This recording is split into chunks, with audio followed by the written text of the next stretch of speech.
We're here because free speech is under attack. We're here because people are being convinced that socialism works. We're here because people are being judged guilty until proven innocent. We are fighting back with facts. This is not a safe zone, so buckle up, Buttercup. This is the raw, naked truth.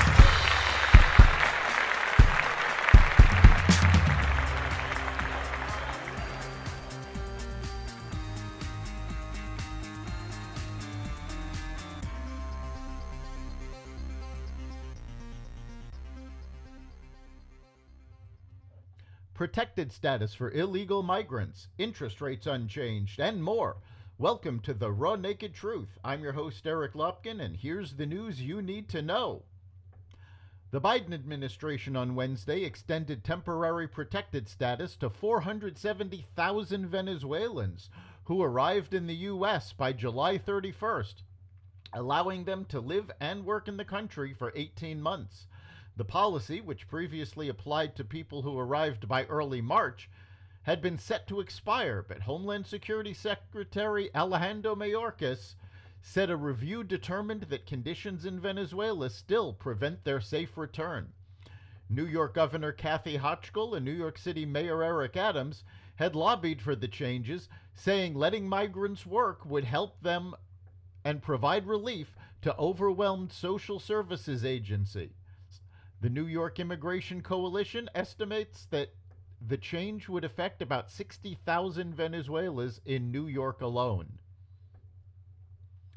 House Republicans accused Attorney General Merrick Garland on Wednesday of weaponizing the Justice Department to protect President Biden's son Hunter Biden and target former President Donald Trump.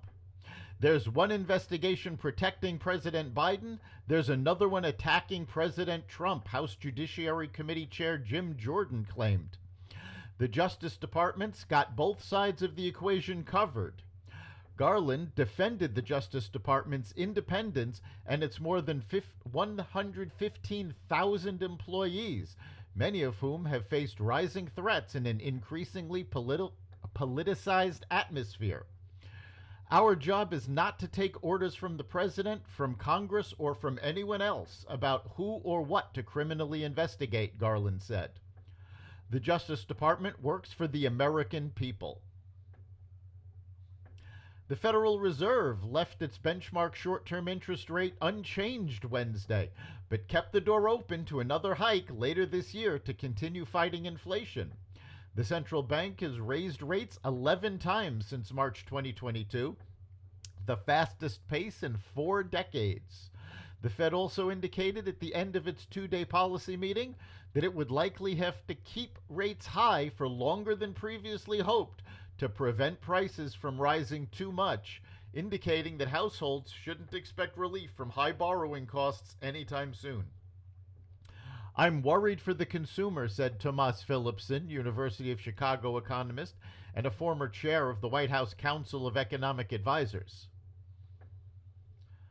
President Biden and Israeli Prime Minister Benjamin Netanyahu met on the sidelines of the United Nations General Assembly on Wednesday in their first face-to-face talk since Netanyahu returned to office in December.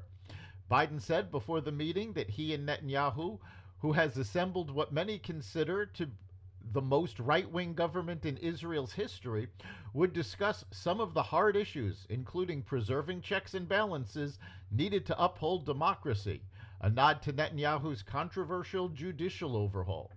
But Biden said, despite lingering differences, my commitment to Israel is ironclad.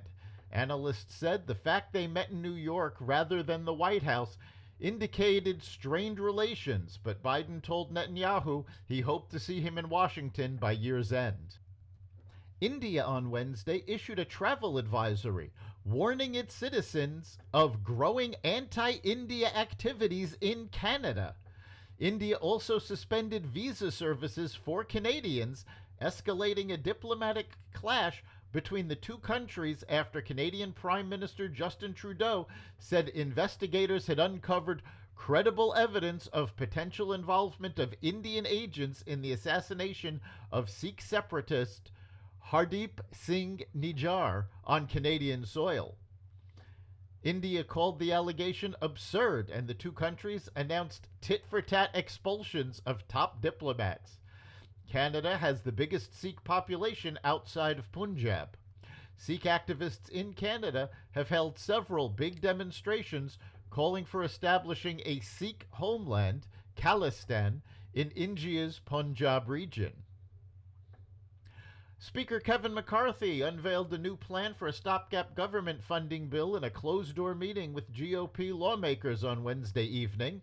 The plan would fund the government for 30 days at a top-line spending level of $1.471 trillion, a number conservative holdouts have been seeking, a cut of about $130 billion from current government funding levels, according to multiple people.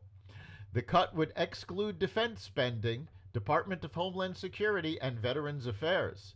It would also include House Republicans' border security bill, minus its E-Verify provisions, and would commit to establishing a commission to study the national debt crisis. In addition, it would commit the House to capping its 12 appropriations bills at $1.526 trillion total. The House Oversight Committee scheduled its first hearing in the Republicans' impeachment inquiry targeting President Biden. The September 28th hearing will focus on constitutional and legal questions surrounding Biden's alleged potential involvement in corruption and abuse of public office, a committee spokesperson said. The panel, one of three conducting inquiries, also plans to subpoena the personal and business bank accounts of the president's son Hunter Biden and brother James Biden. White House spokesperson Ian Sams dismissed the hearing as a political stunt by extreme House Republicans trying to cover up the GOP's inability to prevent a looming government shutdown. Bank records that have been released previously show that the Biden family has benefited financially from payments from foreign powers. The Walt Disney Company said in a security filing Tuesday that it planned to spend $60 billion over the next decade to expand its theme parks and continue building its Disney Cruise Line. That would be roughly twice as much as the company spent on its domestic and international parks in the last decade, which was considered a period of heavy investment. Disney CEO Robert Iger last month called the parks division a key growth engine for the entertainment giant.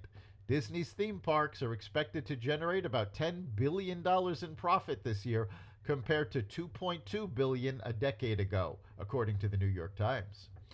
And that's the Raw Naked Truth. You can catch every episode of The Raw Naked Truth at xvadio.com/podcasts, the Apple Podcasts app, Google Podcasts, Spotify, iHeartRadio, Audible, Amazon Music, and other platforms that respect freedom of speech. We'll see you next time.